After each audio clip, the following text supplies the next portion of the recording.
आपने कहा अजय कुमार बिष्ट अब उनको बोलना चाहिए, और मोदी जी तो कह रहे हैं कि उपयोगी हैं, वो तो यूपी और योगी को जोड़कर नाम हमेशा उनका उत्तर प्रदेश से जोड़ रहे हैं। उनसे ज्यादा अनुपयोगी कौन हो सकता है? इसी प्रदेश में उन्होंने वादा किया कि मां गंगा साफ होंगी।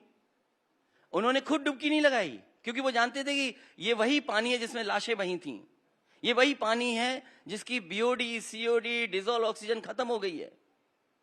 उसके पैरामीटर्स ऐसे हैं कि कोई पी नहीं सकता मां गंगा का पानी। सोचिए, मां गंगा की सफाई का वादा किया। लेकिन कोविड में तो वो कहते हैं कि आप नदारद थे सर, कहीं आप जमीन पर दिख ही नहीं रहे थे काम करने के लिए, वो बार बार ललकारते हैं। वो जो तस्वीरें देखी लोगों ने, भारत का तो दुनिया में डंका बज गया होगा। बक्सर में जो लाशें बह रही थीं, गाजीपुर में जो लाशें बह रही थीं, इनको अंत्येष्टि और अंतिम संस्कार का मौका नहीं मिला। अखिलेश जी कहाँ निकले आंसुओं को पोंछने के लिए? सवाल है कि सरकार ये बताए, सरकार की जिम्मेदारी क्या थी?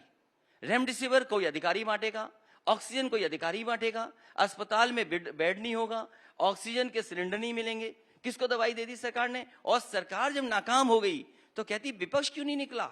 और अगर विपक्ष निकल रहा था, हमारे लोग निकल रहे थे, तो उन पर मुकदमे कोविड के लगाए जा रहे थे। मुझे याद है, और मैं कह सकता हूं, आज तक मेरे ऊपर कोई केस नहीं लगा, लेकिन किसानों की लड़ाई के लिए जब समाजवादी पार्टी निकली तो कोविड प्रोटोकॉल का हम पे उल्लंघन का धारा लगा दी। बताओ, ये जिम्मेदारी किसकी थी?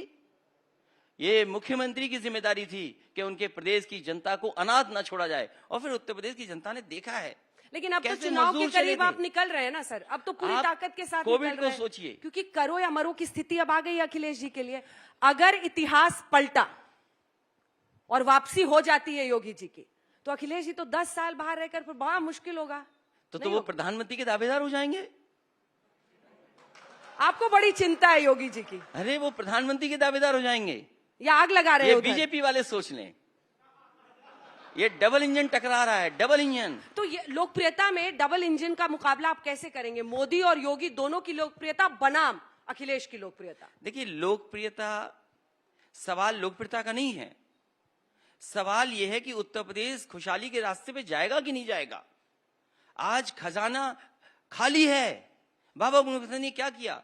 खजाना खाली कर दिया। अब आप उनको बाबा बोलेंगे? अब देखिए, अब वो अब्बा जान कह देते तो आप गुस्सा आ जाते हैं, क्योंकि अब आप उनको बाबा कह रहे हैं। जो मुख्यमंत्री खजाना खाली कर दे, नौकरी रोजगार न दे, ऑक्सीजन की जगह ऑक्स दे दे सड़कों पर, और जो मंडियां बनी थी किसानों की सुविधाओं के लिए, बताओ कितनी मंडियां ठीक कर दी इन्होंने? कोई बताए, और इन्वेस्टमेंट के लिए बताए। आज जब समाजवादी पार्टी ने कहा कि आने वाले समय में सरकार बनेगी तो 300 यूनिट फ्री बिजली मिलेगी, और किसानों की सिंचाई के लिए फ्री बिजली, फ्री। उन्होंने तो 50% दरें कम कर दी ना सर चुनाव के पहले, तो अब इसकी क्या काट खोजेंगे आप? ठीक है, अगर उन्होंने कम किया तो 4.5 साल जो जनता से वसूला वो पैसा वापस करे। क्या वो सरकार वापस करे? इसका मतलब ये हुआ कि जानबूझ करके भारतीय जनता पार्टी गरीबों की, किसानों की जेब काट रही थी, और किसानों ने नहीं देखा। आज डीजल पेट्रोल महंगा है, ये गरीबों से वसूल करके अमीरों की तिजोरी भर रहे हैं। किसी के आमदनी नहीं बढ़ी, कमाई नहीं बढ़ी। लोगों ने अपने सेविंग का पैसा निकाल करके अपना इलाज कराया, तकलीफ परेशानी में अपने परिवार का इलाज कराया।